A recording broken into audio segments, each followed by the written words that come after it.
आज मैं आपके लिए एक नया कोर्स लेके आया हूँ जिसमें मैं हिंदी व्याकरण शॉर्ट ट्रिक के माध्यम से आपको समझाऊंगा। और पूरा कोर्स देखने के बाद हिंदी व्याकरण से आप एक भी प्रश्न गलत नहीं करोगे, इसका आश्वासन मैं आपको दिलाता हूँ। तो सबसे पहले बात करते हैं कि हिंदी व्याकरण में सबसे छोटी इकाई क्या होती है। सबसे छोटी इकाई या तो ध्वनि या तो वर्ण हो सकती है। ध्वनि या वर्ण, वर्ण का मतलब वह छोटी से छोटी ध्वनि जिसके टुकड़े ना हो सके वर्ण कहलाती है। शब्द निर्माण की लघुत्तम इकाई वर्ण या ध्वनि है। तो वर्ण दो प्रकार के होते हैं। स्वर एक तो 11 होते हैं, व्यंजन 33 होते हैं। स्वर वे होते हैं जो स्वतंत्र होते हैं, व्यंजन वे होते हैं जो स्वरों की सहायता से बोले जाते हैं। हिंदी वर्णमाला में 11 स्वर और 33 व्यंजन है। लेकिन अगर क्वेश्चन पूछा जाए कि हिंदी वर्णमाला में कितने वर्ण हैं, मूल रूप से कितने वर्ण हैं, अगर क्वेश्चन में दिया होगा कि मूल रूप से कितने वर्ण हैं तो हमारे पास है 44 वर्ण। अगर क्वेश्चन पूछा गया हो कि हिंदी व्याकरण में कुल वर्ण कितने हैं, कुल वर्णों की संख्या कितनी है, तो आपका आंसर होगा 52। आपने ध्यान रखना है, अगर मूल कहा गया है तो 44 और अगर कुल संख्या कहा गया है तो 52। यहाँ पर मैं आपको दिखाता हूँ कि स्वर कौन कौन से हैं। तो ये हमारे स्वर हैं। अंग और अ हमारे स्वर नहीं हैं, ना तो ये स्वर की श्रेणी में आते हैं ना ही ये व्यंजन की श्रेणी में आते हैं। ये आते हैं अयोगवाह में, ये अयोगवाह में आते हैं अंग और आ। अंग को अनुस्वार भी कहा जाता है और अ को विसर्ग में रखा जाता है। और जो ये बच्चे हैं ये सब हैं हमारे व्यंजन, ये सब व्यंजन कहलाते हैं। तो आगे देखते हैं स्वर क्या है। तो यहाँ पर स्वर का मीनिंग दिया हुआ है कि स्वर वे ध्वनियाँ हैं जिनके उच्चारण में वायु बिना किसी अवरोध के बाहर निकलती है, स्वर कहलाती है। स्वर के भेद या प्रकार कौन कौन से हैं। तो सबसे पहले जो उसके भेद करने के प्रकार हैं तो वो हैं उच्चारण या मात्रा के आधार पर। स्वरों के 3 प्रकार हैं उच्चारण या मात्रा के आधार पर। ये हैं ह्रस्व स्वर, इन्हें मूल स्वर या एकमात्रिक स्वर भी कहते हैं। इनके उच्चारण में सबसे कम समय लगता है। ह्रस्व स्वर वे स्वर होते हैं जिनके उच्चारण में सबसे कम समय लगता है और जिनमें एक मात्रा होती है, एक मात्रिक स्वर भी इन्हें कहते हैं। दीर्घ स्वर जिन्हें बोलने में ह्रस्व से 2 गुना समय लगता है और जिनमें 2 मात्राओं का उपयोग होता है वे दीर्घ स्वर कहलाती है। और प्लुत स्वर वे होते हैं जिन्हें बोलने में सबसे अधिक समय लगता है, ये जिन्हें बोलने में 3 गुना समय लगता है वे कहलाते हैं प्लुत स्वर। प्लुत स्वर वे स्वर होते हैं जो संस्कृत में प्लुत को एक तीसरा भेद माना जाता है पर हिंदी में इसका उपयोग नहीं होता। प्लुत स्वर जैसे ओम, इसे बोलने में ह्रस्व और दीर्घ से काफ़ी ज़्यादा समय लगता है। जैसे ह्रस्व में होता है अ, दीर्घ में होगा आ, प्लुत में होगा ओम। तो सबसे अधिक समय प्लुत में लग रहा है। अब बात करते हैं वर्णों के उच्चारण स्थान। तो वर्णों के उच्चारण स्थान क्या क्या हैं। तो सबसे पहले वे स्वर जिनका उच्चारण कंठ के माध्यम से होता है। आप स्वयं इन्हें उच्चारण करके देखें तो आप देखोगे कि अ का उच्चारण हमारे कंठ से होता है, आ का भी, और क वर्ग के सभी वर्ण और विसर्ग का उच्चारण भी हमारे कंठ से होता है। तालु जिसे तालव्य कहते हैं, ई च वर्ग और य श का उच्चारण हमारे तालु से होता है। और मुर्दा से होता है री, ट वर्ग और र और श का उच्चारण। ओष्ठ, उससे पहले बात करते हैं दंत की। वे स्वर जिनका उच्चारण हम दंत की सहायता से करते हैं, जैसे हमारी जिह्वा दंत में फंसती है या अटकती है तो हमारे इस शब्द का उच्चारण होता है, जैसे लृ, त। ओष्ठ वे वर्ण जिनका उच्चारण हमारे ओष्ठों से होता है वे कहलाते हैं ओष्ठ, जैसे उ, प। नसिका वे शब्द जिनका उपयोग हम उच्चारण हम नसिका से करते हैं, जैसे अंग, ड, य, ण, न, म। कंठ व तालु वे वर्ण जिनका उच्चारण हमारे कंठ व तालु से मिलकर होता है, जैसे कि ए। कंठ ओष्ठ जिनका कंठ और ओष्ठ से मिलकर उच्चारण होता है, जैसे ओ, औ। दंतोष्ठ ब, स्वरयंत्र ह।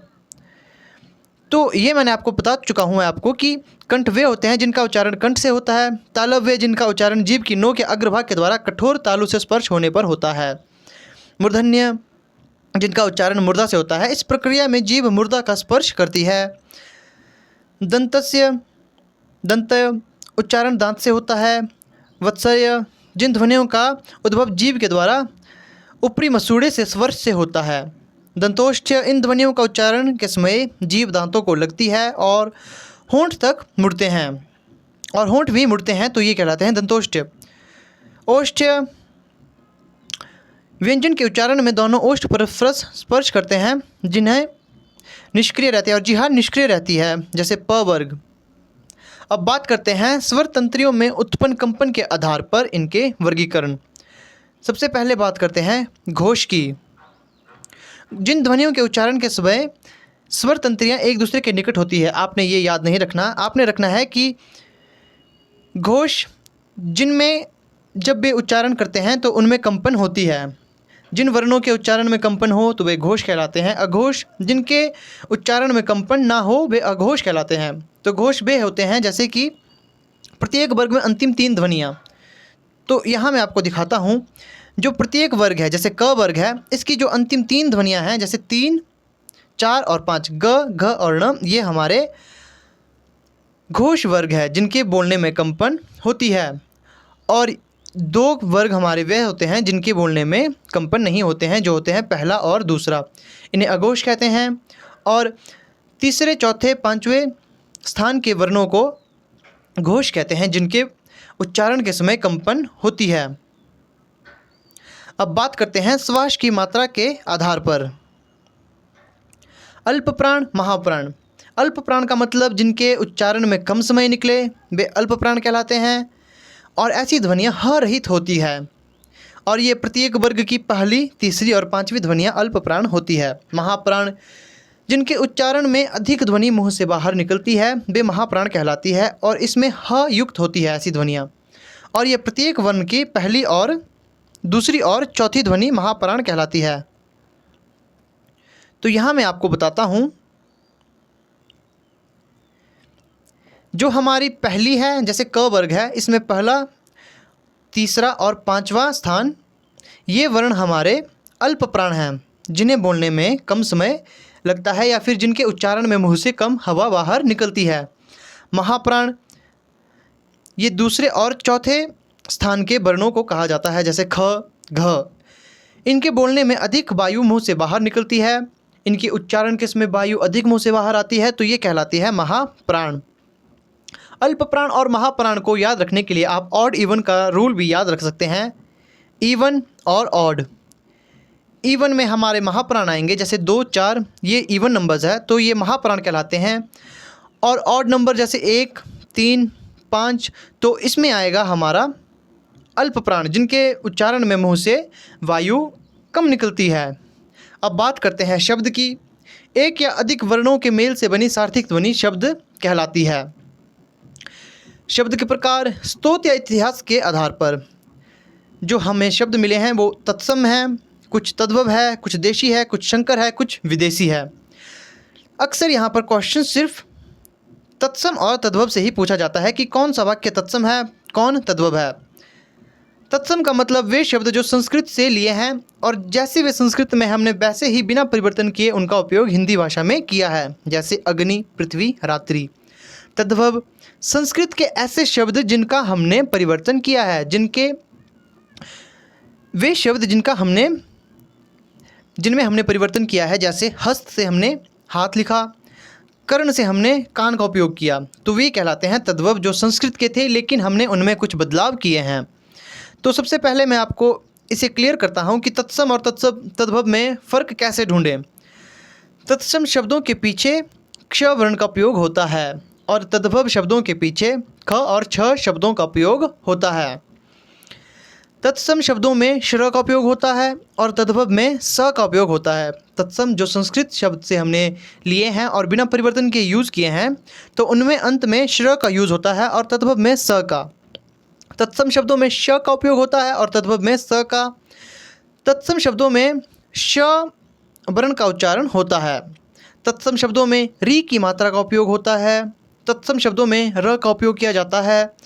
तत्सम में ब विक्ट्री वाला का उपयोग किया जाता है और तद्भव में ब बकरी का उपयोग किया जाता है। तो पहला क्वेश्चन है कि निम्न में से तद्भव शब्द कौन सा है। मैंने आपको पहले बताया है, जिसमें श का उपयोग होता है वे तत्सम कहलाते हैं, जिसमें इस तरह का ब होता है वे भी तत्सम कहलाते हैं, और जिसमें री की मात्रा लगी होती है वे भी तत्सम कहलाते हैं, और जिसमें बकरी वाले का उपयोग होता है वह तद्भव में यूज़ होता है। तो वो आंसर हमारा यहाँ पर डी होगा।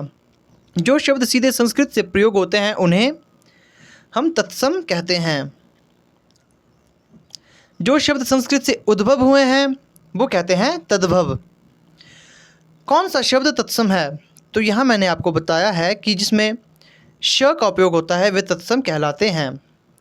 तो अब आगे अन्य पार्ट्स को देखते हैं। इसमें हम देखेंगे कि देशी प्रकार जो स्थानीय भाषाओं से लिए गए हैं, जैसे बैंगन, सेब। संकर दो भाषाओं के मेल से बने, जैसे इंग्लिश और हिंदी से, जैसे टिकट, घर। अगली बात की जाए तो विदेशी शब्द वे जो अन्य भाषाओं से लिए गए हैं, जैसे अरबी से लिए है, फ़ारसी से लिया है, तुर्की से तोप, तमाशा। अंग्रेज़ी शब्द जैसे अफसर, अपील, कमेटी, इस तरह के शब्द विदेशी कहलाते हैं।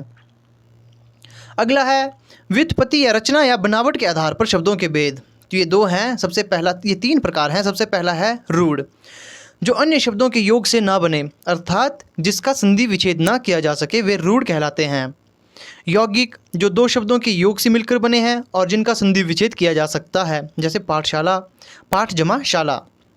योग रूढ़, जो शब्द दो या दो से अधिक शब्दों के योग से बने हों तथा किसी विशेष अर्थ का प्रकट करते हों, वे योग रूढ़ कहलाते हैं। जैसे दशानन, लंबोदर, लंबा है उधर जिसका, दशानन जिसके 10 सिर होते हैं, इस तरह से। तो ये थी आज की वीडियो। आई होप आपको वीडियो पसंद आई होगी, और अगर वीडियो में कोई गलती हो तो कमेंट करके ज़रूर बताएं ताकि मैं उसे सुधार सकूं।